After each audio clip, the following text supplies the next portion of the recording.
Okay, the recording is live. Thank you. Thank you. Good afternoon, everyone. This is Dana Shepherd. It is July 9th at 4:05 p.m., and I'd like to call to order the virtual meeting of the District of Columbia Financial Services Regulatory Sandbox and Innovation Council.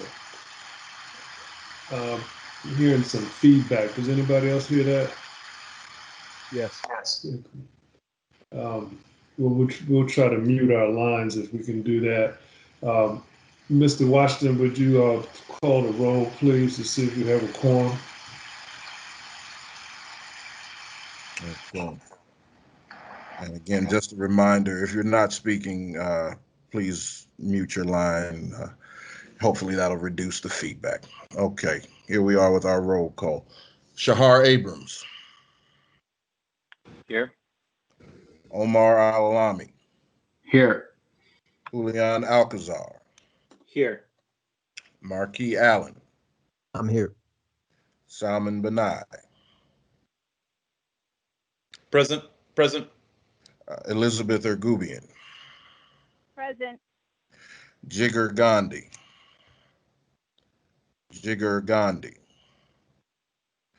Thomas Hampton.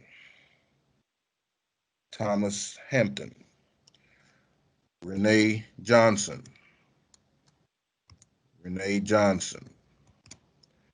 Laura Kaplan.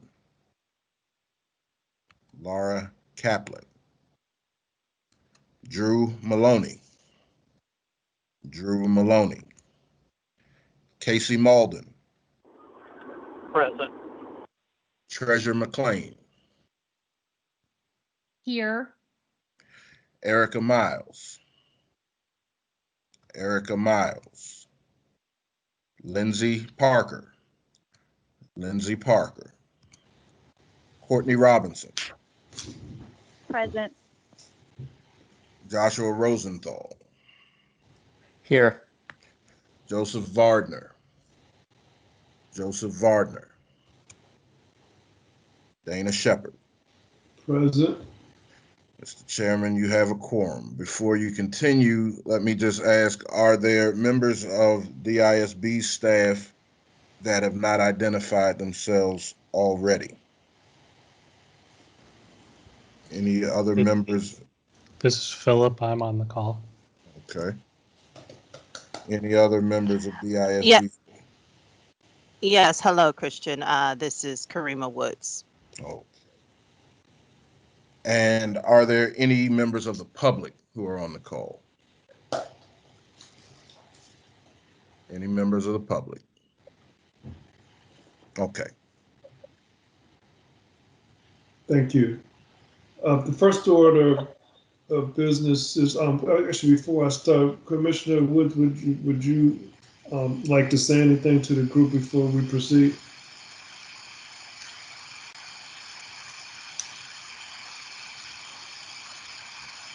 Can you hear me?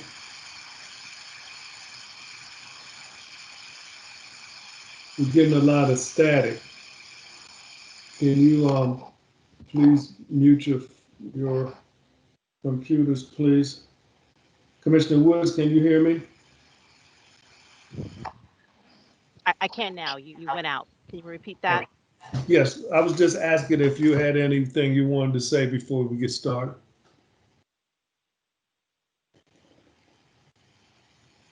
Well, it sounds like Dana's asking if I want to say something. Just want to say hello to everyone. Thank you for all the work that you've been doing. I've been speaking with Dana and Christian. They've been giving me updates and following the work, and anxious to hear more about the status of the draft report and your feedback that you've been providing. So good to connect with you all. I'm just looking forward to hearing from all of you today. Thank you. Thank you.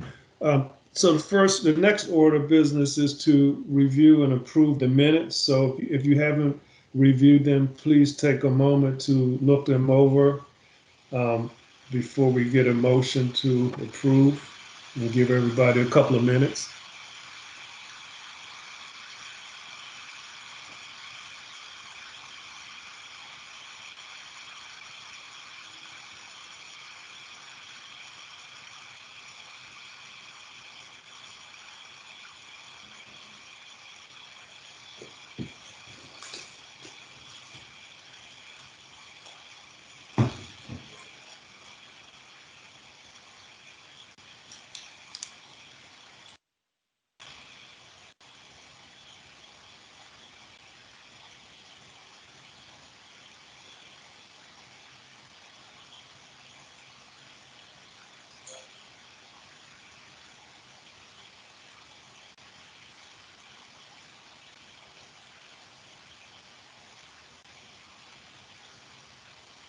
I'm not sure about the others on the line, but I'm getting a lot of feedback on my end. Are you hearing the same thing?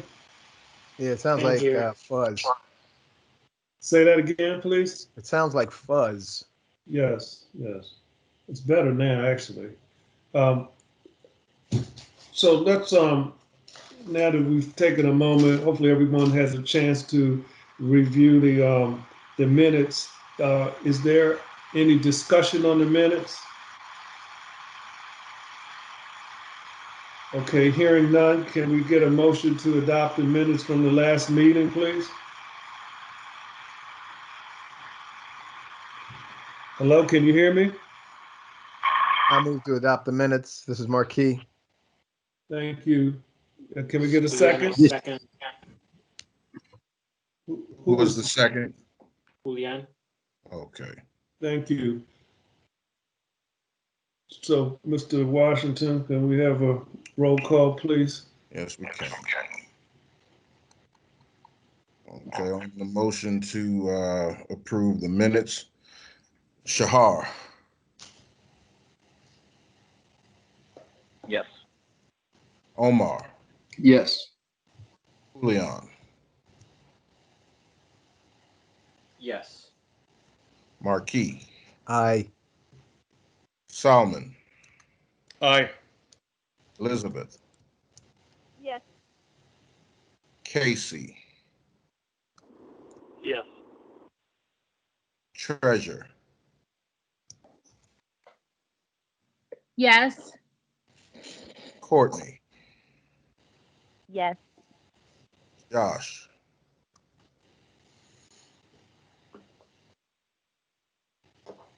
Josh,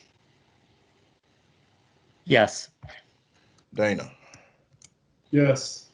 Did any council members join in the interim who did not acknowledge during the roll call? Okay, Hey, it's Renee Johnson. okay, Renee. And Renee, do your vote to approve the minutes? Yes. Okay, okay. Vote passes unanimously. Thank you. Uh, Okay, the next item on the agenda is old business. Is there any old business before we get to the committee reports?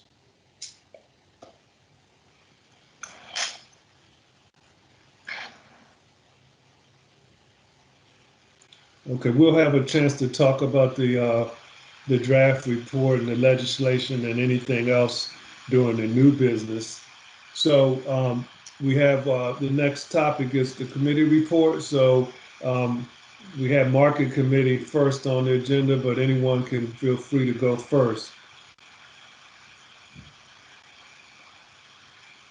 I can go first. This is Omar on behalf of the market committee. Let me pull up my notes. So over the last few weeks, we spoke to a few fintech startups to evaluate what they would want to seek out of a sandbox, a DC sandbox, that is. The startups that we spoke with ranged from Series A to kind of national or exited startup. We also spoke to Kevin Morgan from the Washington, D.C. Economic Partnership. We identified a number of directions with which we'd like to take the market committee's recommendations. The first of those is to pose the value of the sandbox as problems to solve. So, for example, how do you solve for financial health and access for residents and businesses in DC?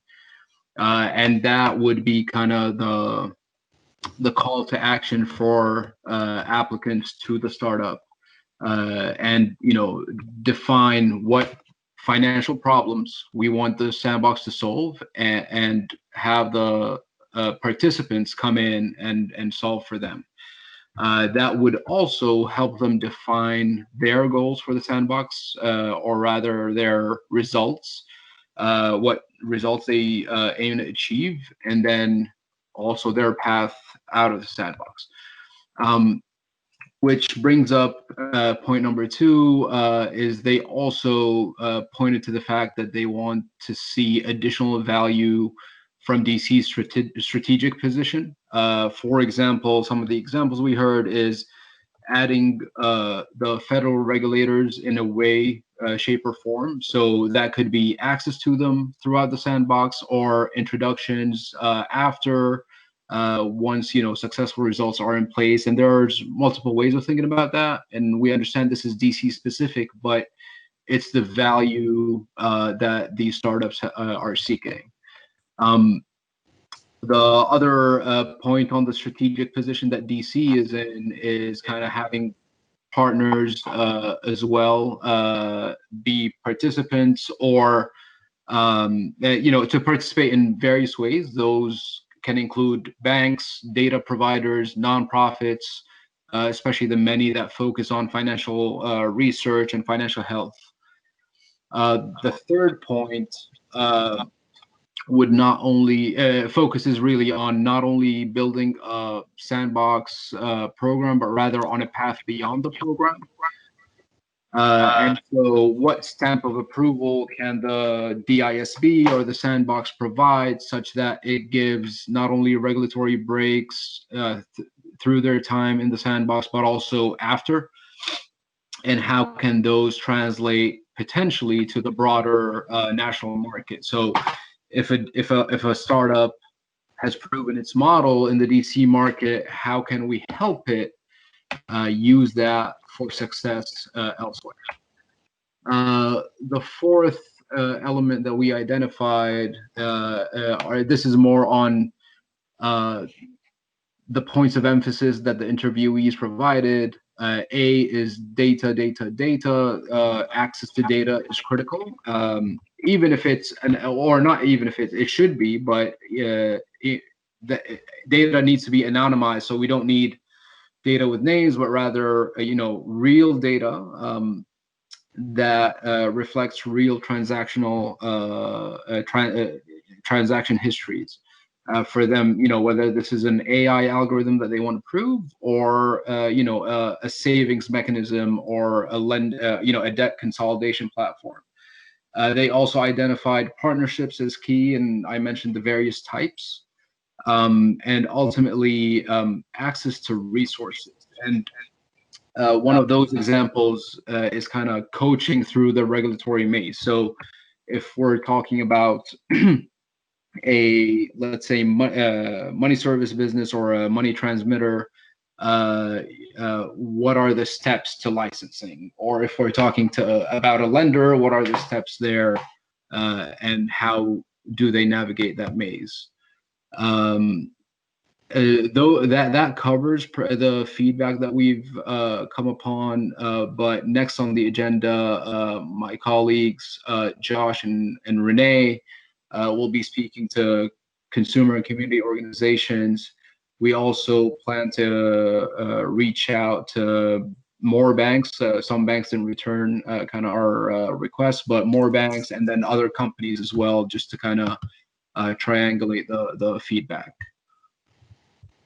Thank you. Sounds like you guys have been busy. Is there any discussion on any of the things that were just raised? Any questions, comments?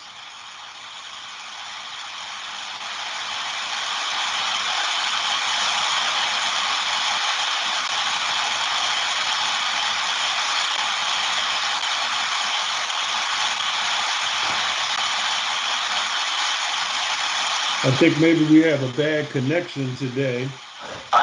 Something's going on. But let me ask you, because one of the things you touched on a lot of good areas. One thing that Christian and I have been talking about recently is what life would look like for a business after assuming they successfully leave the sandbox. Correct. Has the committee given any thought to that answer? Yeah, and I think Julian can also chime in, but essentially, one point made yesterday is on a call yesterday was, can some sort of stamp of approval from the ISB in DC translate to, a license elsewhere, or, how can you use that stamp of approval, be that a DC license or just a certificate of completion? How can you use that to grow elsewhere? Or to prove that the problem has been adequately solved in the time frame and so on. Sure. So, to that point, I believe that, obviously, if a money transmitter, for example, needs a license to engage in the business in the various states, they will have to meet whatever requirements that the states have to get that license. But I think we certainly could provide information about our experience with the company and how they were able to succeed while they were in the sandbox. Does that make sense? It does. We can't give a license here that would be a global license, but or maybe there's a business that doesn't require a license depending on what they do and how they do it. But certainly we would certainly be willing to do whatever we can to support the business going forward. Absolutely, and I think understanding that, framing that support is key. Thank you. The one thing that the specific question that I and Christian and I have been talking about is assuming that that there's a business that needs or wants some regulatory waiver, let's say, in order to test a concept. And then, of course, with the appropriate safeguards, we grant that waiver while they're in the sandbox. And assuming the company is successful, when they graduate from the sandbox and they wish to continue with that waiver because that's what they built their business around, we're struggling to understand whether we grant such a waiver on a permanent or somewhat ongoing basis, or do we not grant the waiver, which could potentially disrupt their business. That's a question I think at some point we're going to have to answer. So I would ask both the, I guess all three committees to think about that, because I think that's likely to be a prominent issue that we need to address. Yeah, and if I can chime in on this, Dana, one of the points made around that is kind of the cost of doing business, right? So if we've reduced that cost of doing business through the sandbox, the benefit to DC as a city is not only there, but also for that business to continue to do business in DC. And so, and I can't recall the last time I looked at, for example, just for the sake of we're on this example, a money transmitter's license. I know the cost is not exorbitant, but in terms of applying and whatnot, can we shorten the time frame? Can we reduce some of the requirements until a company reaches a certain scale? And you don't necessarily always have a small company, but essentially give them a path that reduces their cost of doing business. And that cost could be time or money. Sure. And Understood. I would suggest that, this is Josh Rosenthal, I would suggest that to the extent that there is a company that with proper supervision is able to provide a service that adequately protects consumers without a specific regulation being enforced, I think the goal would be identifying regulations that are less necessary, or regulations that for which conditions could be met where they're not necessary, and loosening those regulations where appropriate across the board, so that we're not just giving a special treatment to a particular market participant, but that if there is another competitor that can that could also make use of that that regulatory flexibility, that that competition could enter that that area of the marketplace as well. So I do think that's something favoritism has been an issue that I've heard some concerns about on the consumer side, and I think whatever exit options we want, we'd want to make sure that it's not that DC isn't picking winners and losers. Thank you. That's an excellent idea. Anybody else have any thoughts? Hey, Dina. So this is Salman. An idea I've had, working for a fintech, and also working with, I work for a fairly large one, but speaking to a number of smaller ones, is the challenge for some of these fintechs, particularly those that provide kind of essential services to banks and credit unions, to get kind of that credibility to sell their product to heavily regulated institutions. And one idea, I've had, and I expressed this on a call with yesterday, is to have kind of a through the sandbox, and then afterwards have some kind of a regulatory regime for these types of companies that provide services incidental to banking that might not trigger the need for a banking license, but support functions necessary to provide banking services, and having kind of external validation of their business model, and then facilitating their dialogue with federal regulators, once they've achieved that, once they've gotten that registration with DISB. Sure, certainly. Anyone else have anything to contribute? And just to drive Salman's point home, I do want to clarify that if I'm not mistaken, every startup that we've spoken to does not require a license to do what it does. Most of them are essentially technology providers, but they obviously work with financial institutions, consumers, and whatnot. So so the point that Salman is delivering is particularly important when we think about the community banking, I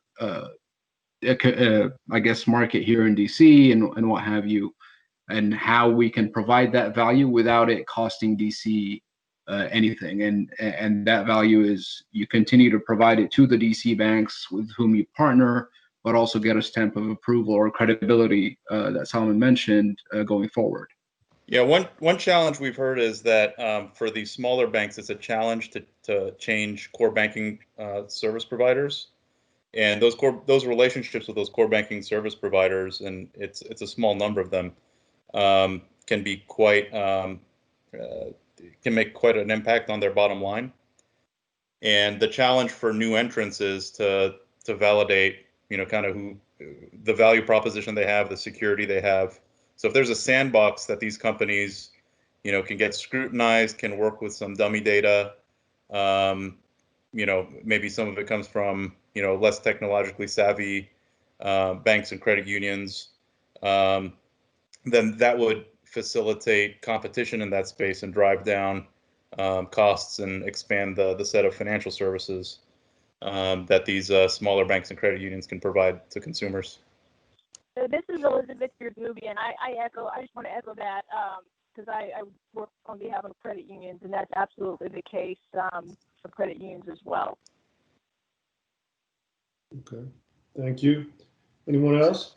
Yeah, this is Marquis. Along some of those lines in finding incentivization methods to bring innovators in and trying to figure out the value proposition, right?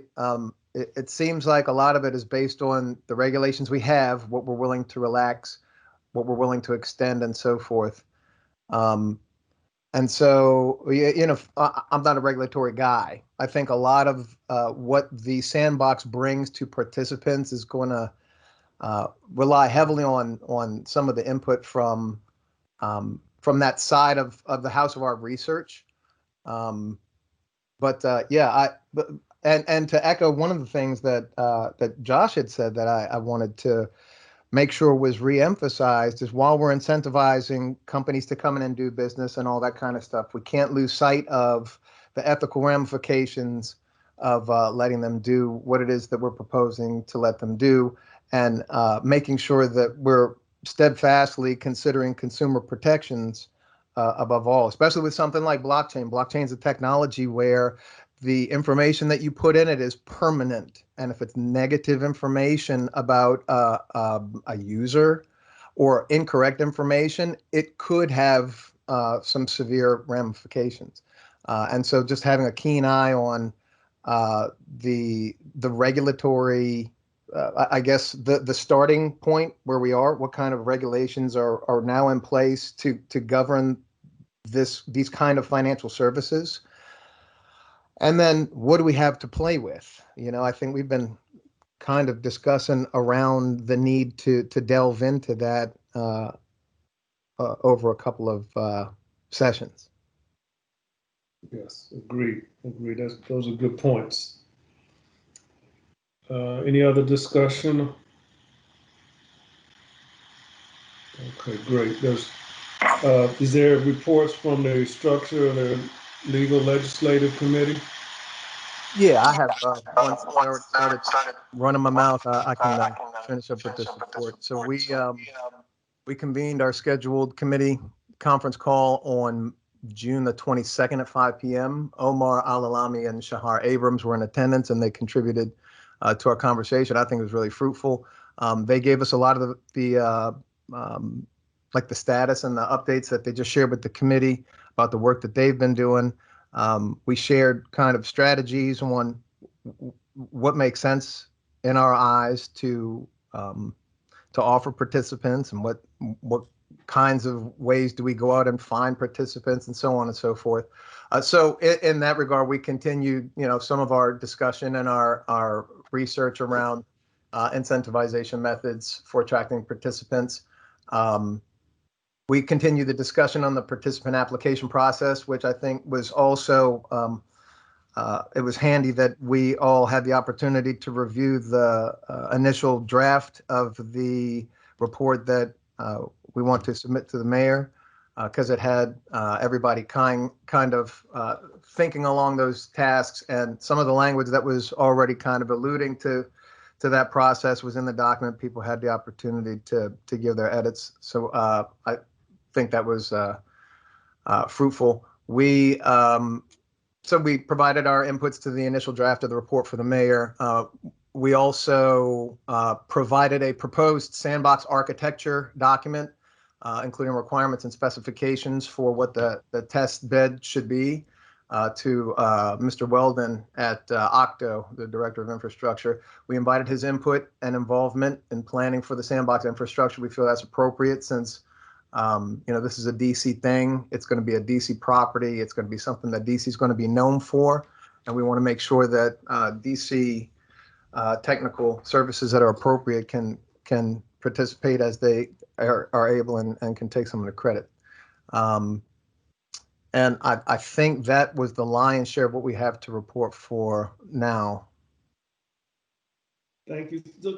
Can you talk a little bit more about how things are going with Octo? Do you need anything from us, or is that ongoing? Well, and I appreciate that. I think one of the things that we submitted in our report was it probably would be expeditious to have DISB, especially the members of DISB that are here, that may have connections that me, a schmo that's walking off the street, that's, working on a council, I don't really know these people, facilitate or participate in helping bring them along, to invite them to participate in planning and research in the sandbox environment based on the information that we've already provided. So Dana, I think I copied you on the document that we sent.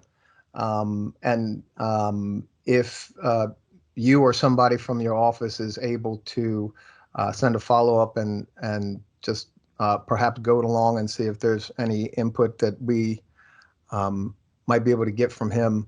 I think it's important that we get his take on what it might cost in people and in resources before we have, before we send out the report. And I think we're all in agreement. The sooner we get the information, the better. So Okay. that would be very helpful if you and your staff wouldn't mind. Sure, we'll work on that right away. Thank you. Thank you. Legislative, regulatory, anything you want to report?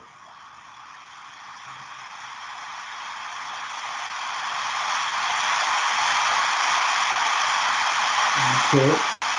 The static is back. So let me try to press through. Hopefully you can hear me. The conversation we just had is actually a good segue into the last topic, which is Dana, before you go, let me try to mute everybody except you and see if that takes care of it.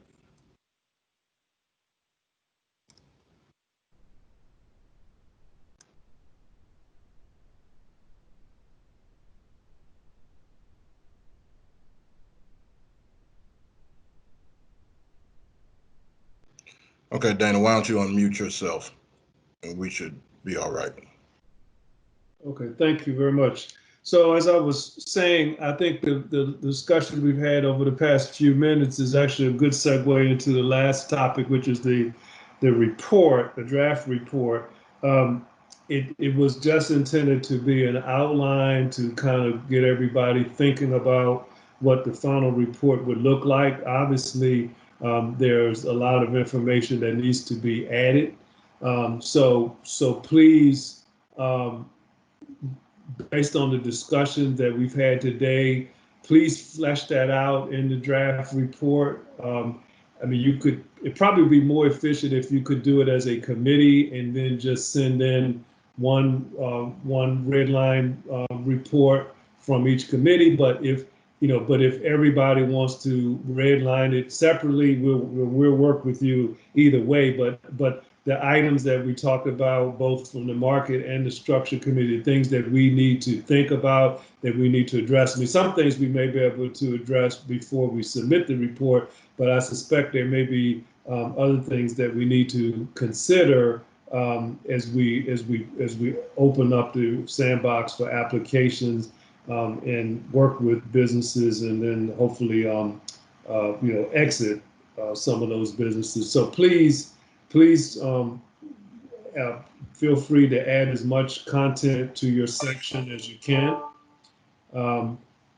And so before we move on to the legislation, is there any thoughts about that? If the report sort of structured or outline doesn't work very well, feel free to revise it in any way that makes it work better for you. So that was just a starting point. Does anybody have any comments on the draft report, or anything that's missing, or anything that's in there that should be taken out?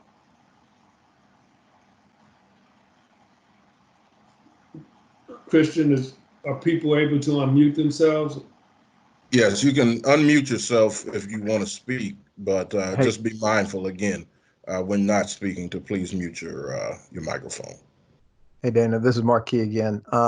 Yeah, as we noted in our email when we submitted our preliminary comments, as this is a preliminary draft, our comments were preliminary, so we definitely want the opportunity to be able to submit more information. And but I don't know if there's a way in which you want to orchestrate this or. Sure. Well, yeah, thank you. I did review your comments. I think Treasurer added some.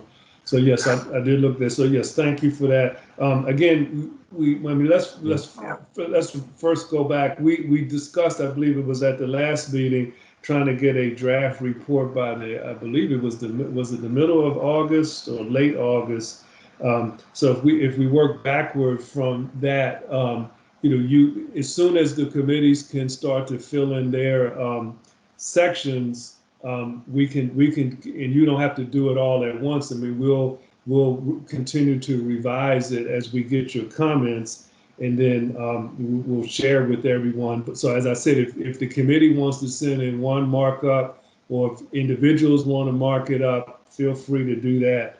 But we just want to try to keep the to kind of flesh out the report as we go. The one thing that I want to mention regarding the report, which I wasn't able to do when I drafted it, but want you to give some thought to trying to provide as much data as you can along the lines of perhaps what if there's data about what other states have done in terms of the types of businesses, the size of the business, the number of transactions, number of employees that they may or may not have, the sort of what they do and how they do it.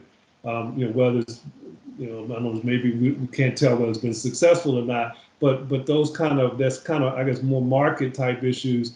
If there's somebody on the committee that either knows that or could do some research around that, feel free. I think we have some resources within the department. So if there are ideas, data points that you suggest that we start collecting, the staff can help out with that. But I just wanted to raise that. It's something that we'd like to see in the report, because I think in the end, when we submit it to the mayor, and hopefully the mayor will be in favor of the legislation, and we submit it to the council, that to show that the project, the initiative, has produced results in other places, and they're tangible and they're beneficial and they help solve real problems. I think the more data we can get around those kind of things will help us to gain favor both with the mayor's office as well as the council. So anything you can add along those lines, we would certainly welcome that to be part of the report.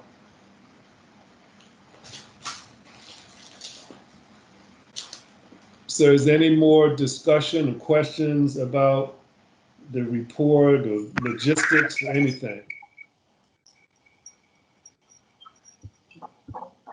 Okay.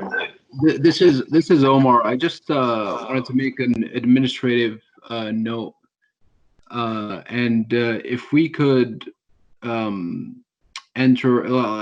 if Christian, if you could send around the meeting times on our calendars, just so we can internally as a committee plan accordingly.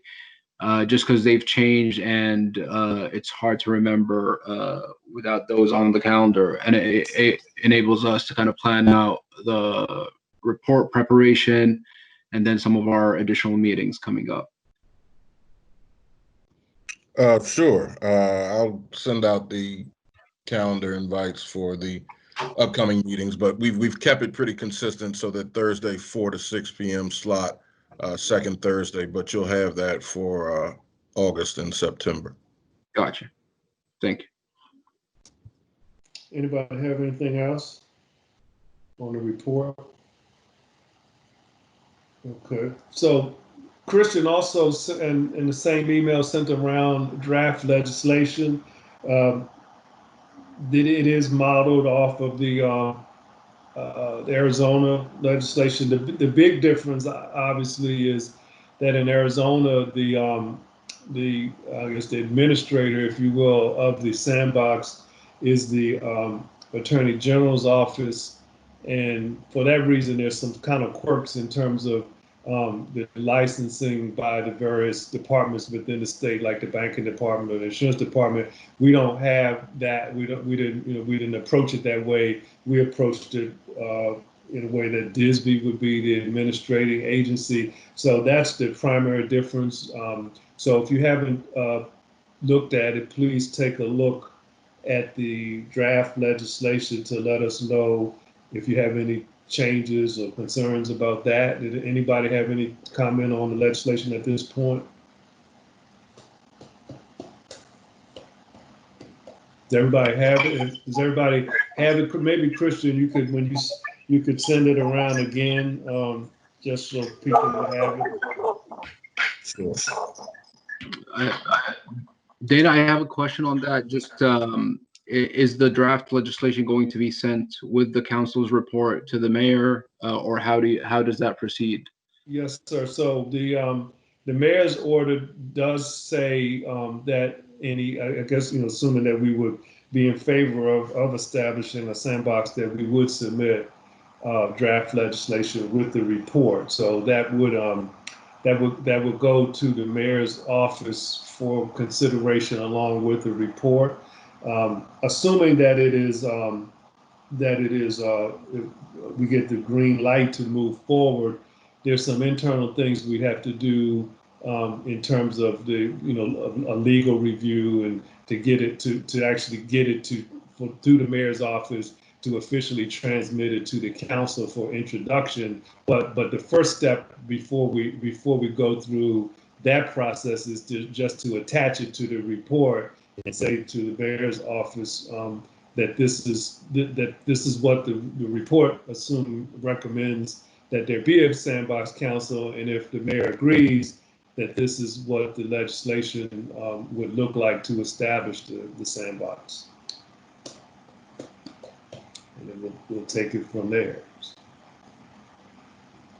And to that point, I think I did want to say that that as you may recall, the Sandbox Council has according to the mayor's order, a life, if you will, of 3 years.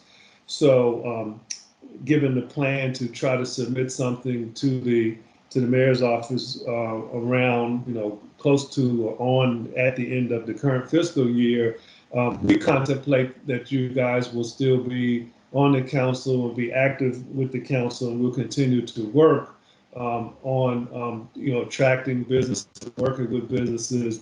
So doesn't the council's work doesn't end when we submit a report to the mayor's office. I guess if you say we don't need to do one, then perhaps it kind of ends. But assuming we do move forward, then the council will still be engaged to continue to work to make the sandbox successful.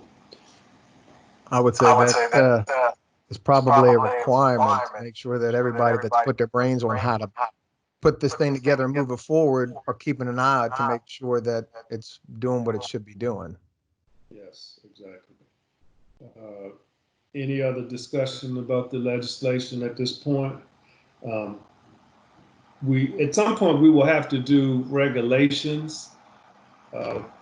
That's a little further out, because we need to flesh that out a little bit, but that will be something we'll have to do eventually as well.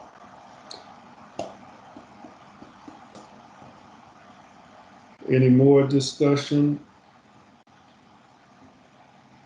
One topic I want to ask the council, there's been some this meeting, and I think in the last meeting, the thought about bringing in some executives or entrepreneurs, others who are either technology companies or working with technology companies. Do we want to try to schedule some of those presentations or virtual meetings in the next month or so, or is that something we can do later, or do the committees get what they need on their own without having to involve the whole council?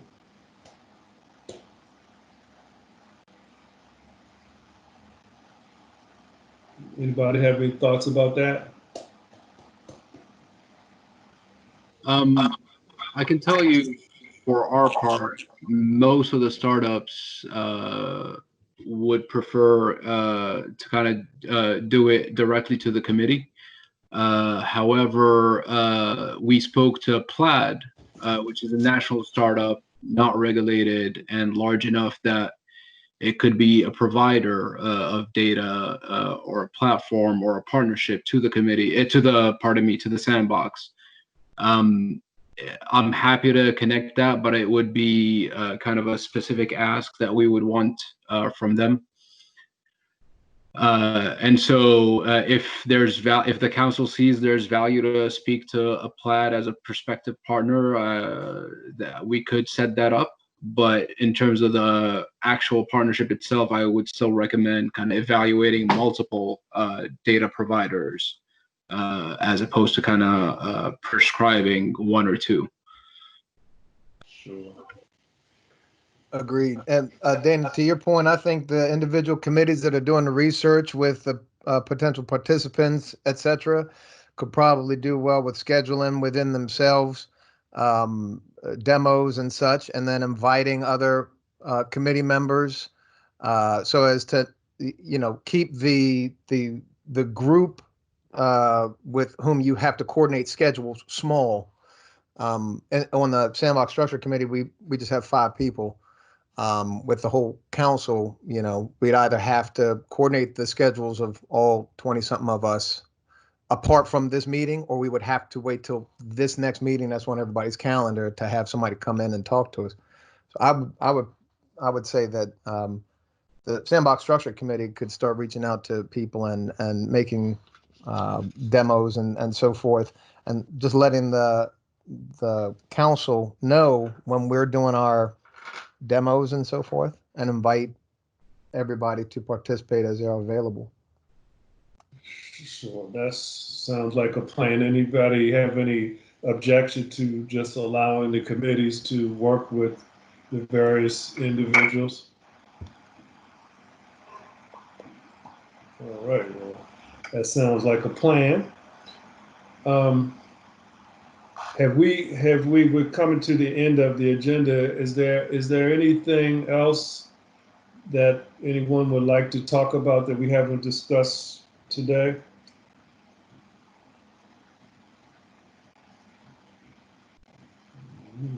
Everybody's quiet. Okay, well, any parting words, questions, anything before we leave?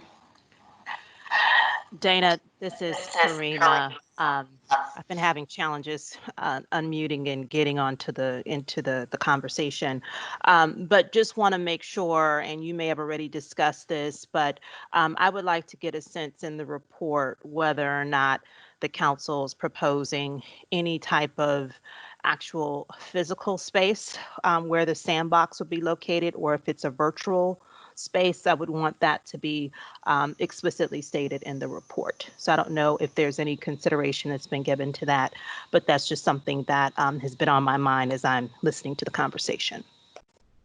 Thank you. Dana, I could speak to that. Ms. Woods, we had actually had that conversation with Arturo Weldon, with the infrastructure group over at Octo.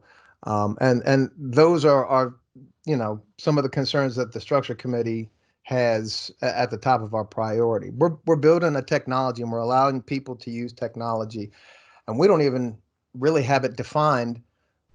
Where is it going to be under somebody's desk? Is it going to be in a warehouse in Northeast? Where is it going to be? And so Mr. Weldon had said that there are a variety of different ways that we could go from perhaps using vendors that DC already has for cloud computing services, et cetera, et cetera. But the information that we have provided him with what the specs are should be for the technical requirements and the space considerations and the computing power and how many users and all that kind of stuff. We tried to map that out as thoroughly as possible so that Octo could send some feedback on what that might cost if they're already engaging in some of those services, and maybe have some licenses lying around in somebody's drawer, et cetera. So you're thinking the way that we're thinking, and we want to make sure that that information is also supplied so that a fully informed decision about what the district is getting into can be made. Thank you. Excellent. Thank you for that update. And I definitely would want to pay close attention to that and may have some questions. So thanks for sharing that. And we're also, for the benefit of the council, I think Commissioner Woods was also alluding to the possibility, and this very, very, very preliminarily, this is a big possibility that we would be open to at least discussing physical space needs with any potential startup. So to Marquis' point about computing and servers and system requirements, there's that, but we're also talking about physical location for people to to actually sit. Now that again, that's very preliminary. But if you do run across anybody that needs such space, we certainly would want to have a conversation about that to see if that's something we could help with. Yeah, and to that point, Dana, you mentioned you asked about any particular points that we want to bring up. So on the point of physical space, we did hear that from a couple of conversations, but as a council, we're also tasked with kind of determining feasibility. And I'm curious to see kind of from Marquis' committee, the structure committee, what costs go in and how we can establish feasibility. So what feasibility means for the council to make a recommendation accordingly. Does that mean a number of participants? Does that mean a number of consumers served? Is that a certain certain threshold? Yeah. I'm with you. When does it get unprofitable and infeasible for us? How big an environment do we build? How much money do we spend? And I think establishing that by the end of the next meeting, what the metrics are, helps us also refine our recommendation and report. And the office could be an option for participants, but not necessarily a requirement, for example. Sure, understood. Right. Well, we look forward to learning more about that. All right. Anybody have anything else today? Well, hearing none, I want to thank you all for all your hard work.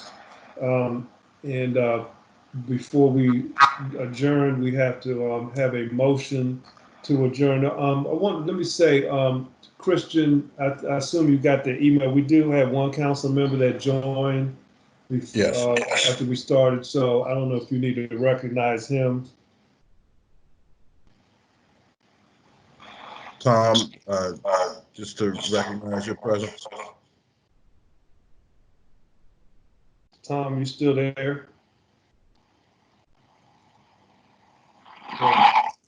I do still see him connected. He's around here somewhere. We're marking present. So can we have a motion to adjourn, please? Did we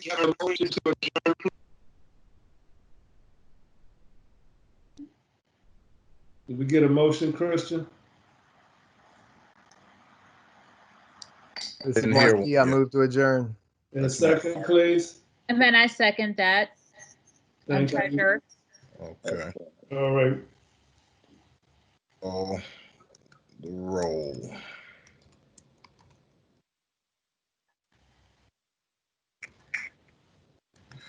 Okay, Shahar. Yes. Omar.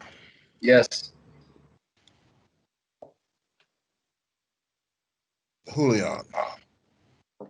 Yes. Yes. Marquis. Affirmative. Ahmed. Yes. Elizabeth. Elizabeth,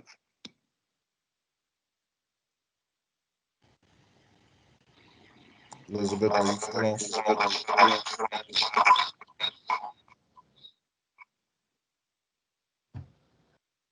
Come back to Elizabeth.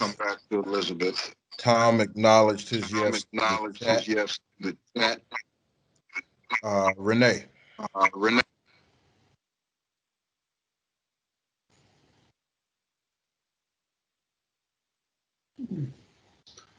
Renee.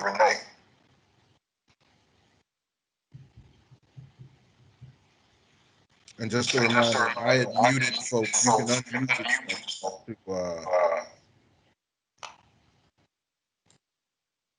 to record your vote. I'll come back. Casey.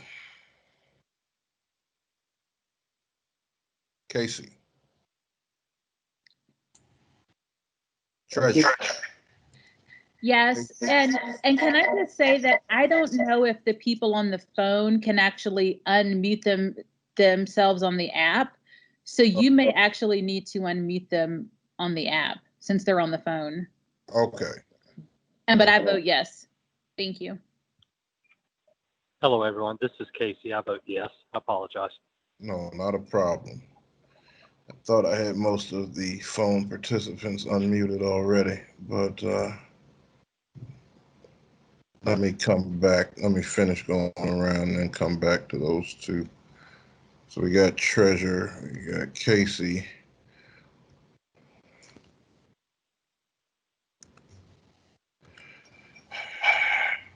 Courtney.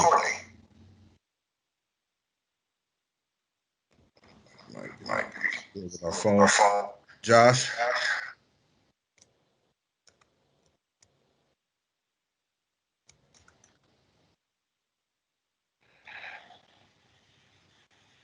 Hey, Christian, if I could offer a suggestion, I think in Teams, there's a function where you can raise your hand.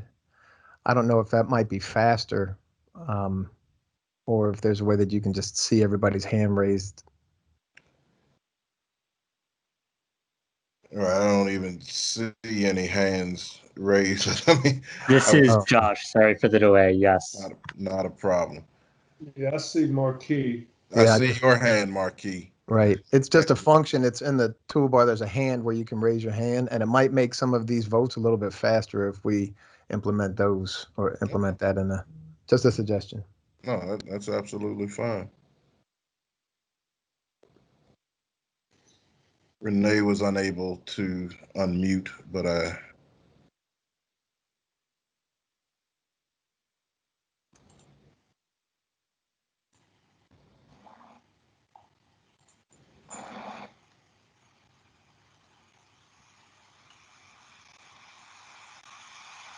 I'm trying to unmute, but if anyone can't unmute,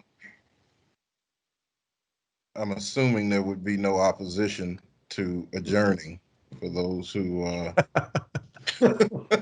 right. Well, we're not able to unmute. So I think we're in so good. we are officially adjourned. Thank you, everyone, again, and have a good evening. Be safe until the next time we meet. Y'all too. Thank you. All right. Thank you. Bye bye. Y'all be safe. Bye.